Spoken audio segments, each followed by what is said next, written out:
nyika ichidayi.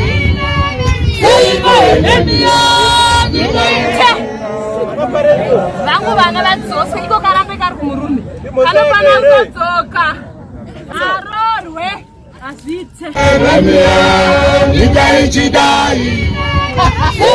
Wanani kumudya amazino nobisa mazino alakala mazino mkabo akatulukidzana pavakatenga mota sayosina kurakidza mota wanani kumudya nyika ichidayi.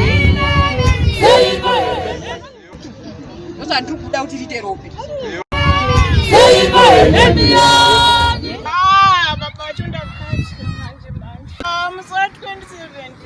but haina mafuta. Anati? Haina mafuta gani?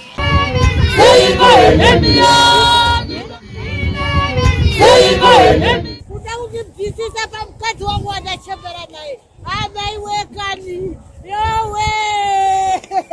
Yowe. Ndio unaisawe. Ichidayi.